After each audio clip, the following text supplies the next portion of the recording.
I have two things in common with my next guest. We're both chartered accountants and we both have our roots in Umtata. Oh wow, I didn't know that. Nonkululeko Gobodo, the first woman CA in South Africa. I want to ask you, how did you get from Umtata to becoming a chartered accountant? It's very strange actually because Umtata is actually the best place, it was during that time the best place to be, because it was, independent, those Bantustans of the time. My own parents were in business, so I had those role models of parents who were in business, and we had a lot of black people who were in sort of formal businesses at the time, hotels, garages, that kind of thing. There was a university there. The first African firm of chartered accountants by Professor Nonkululeko was started in my hometown. The first That's Wiseman? Yes, Wiseman.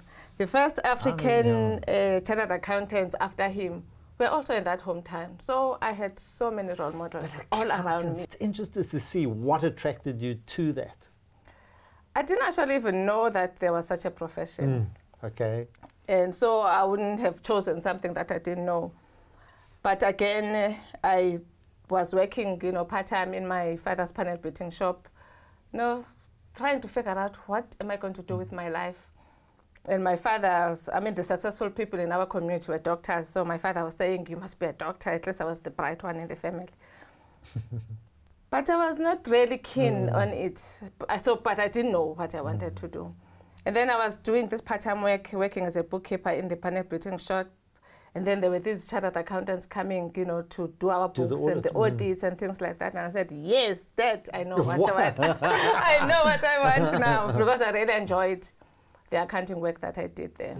So where did you study? Then I decided to go back to school.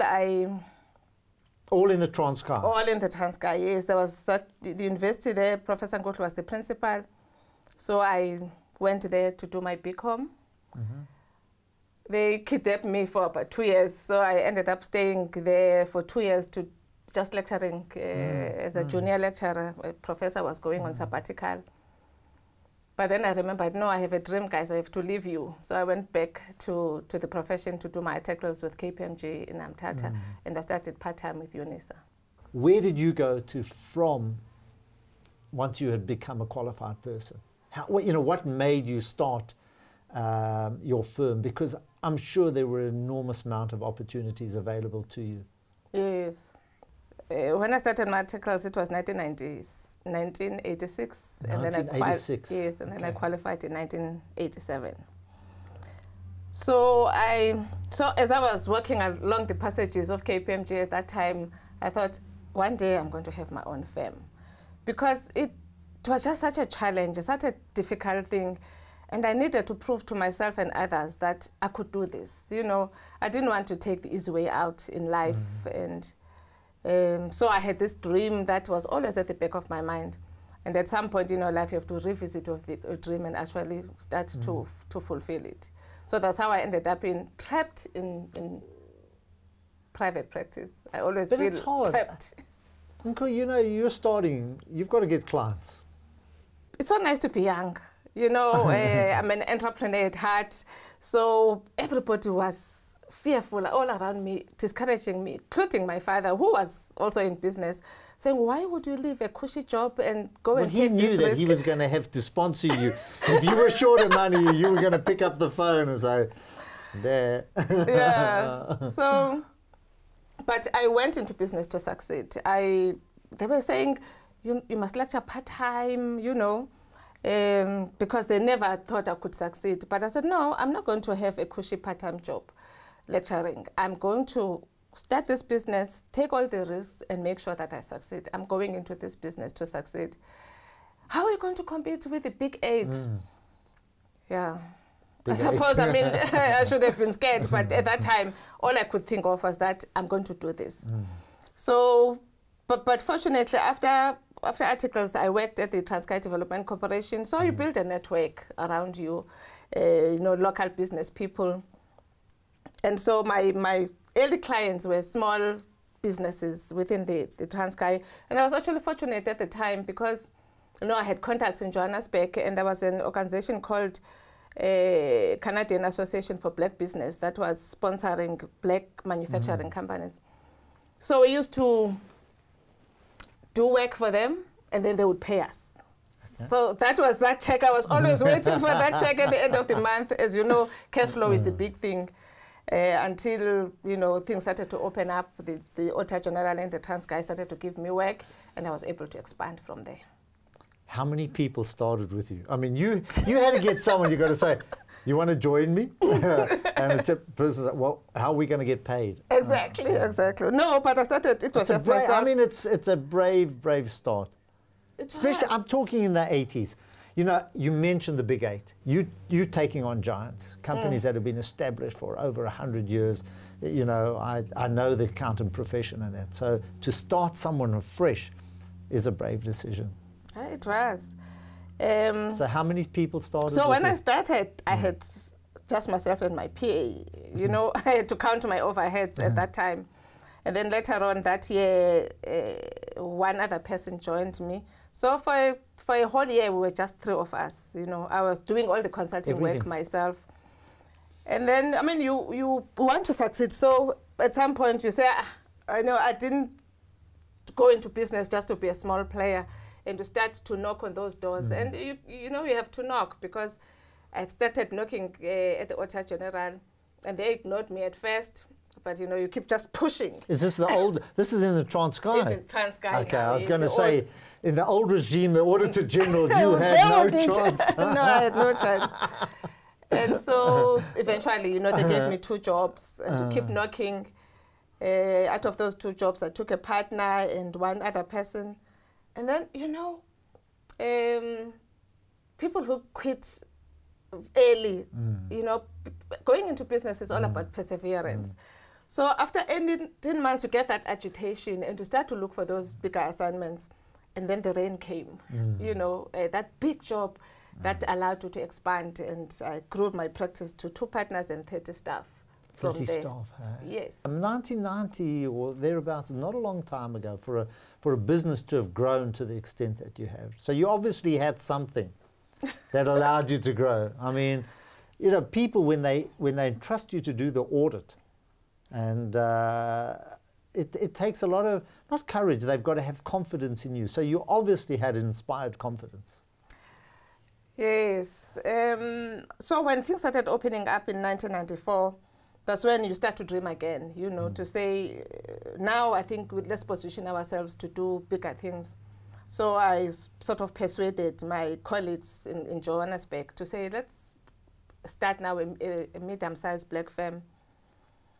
And it took me 8 months to convince them, but finally they agreed. Because, I mean, they were comfortable. They were working for the big 8. Why would they risk, you know, their jobs to come and join me in this dream of mine? But at that time, indeed, things started to open up. Stella Zau gave us the Transnet to do jointly with the Big 4. And that was the start of the medium-sized black firms. And there you got an opportunity to do big assignments and sort of get exposure to doing bigger things. Then you dream again. You know, we've been doing this for 15 years now. Surely we can't just be playing second fiddle to the Big 4 all of our lives. We can't be doing small things, no one entrusting us with big things all of our lives. So that's when you started to have the big dream of a big black accounting firm. But Nko, the Big 4 have got international partners. Where were you drawing your expertise from? Because today, I mean, you're required to be an international firm. Where did you, have you got associates?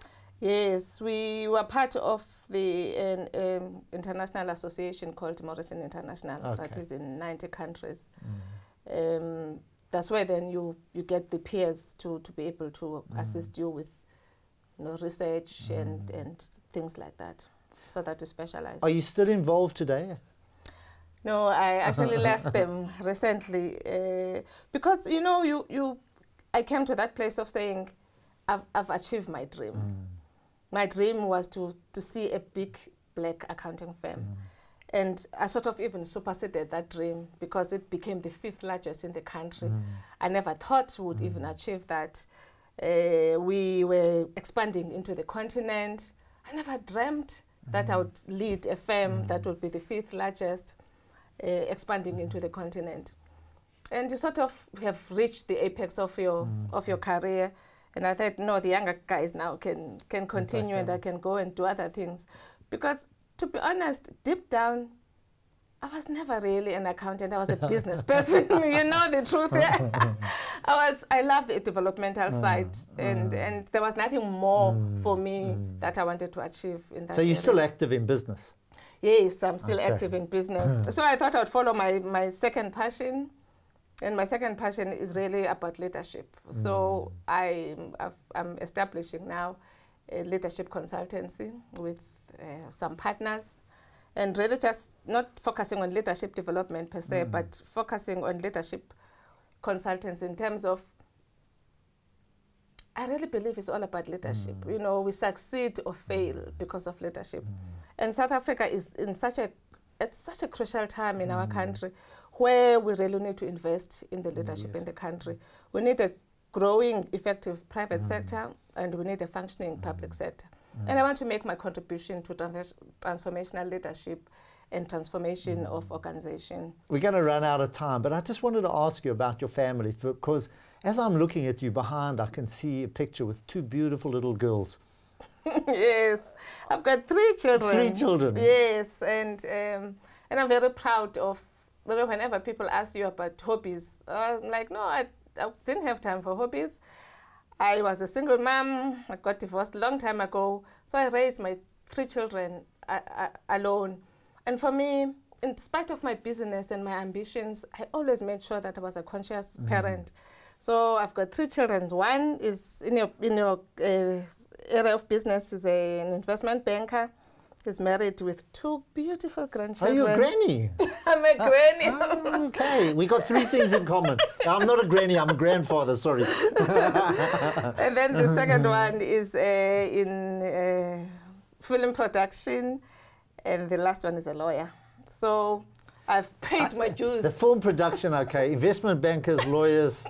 So I'm very proud of that achievement. It's one of my proudest achievements.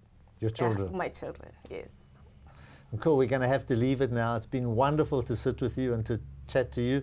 And I'm very glad that when you were doing the books of your dad's panel beating that you chose, because I think you've made a massive, massive contribution to the chartered accountancy profession in this. And we wish you good luck in your new leadership role. Thank you so much. Yeah. You've been on the couch with me, David Shapiro, and Nonkululeko Gobodo.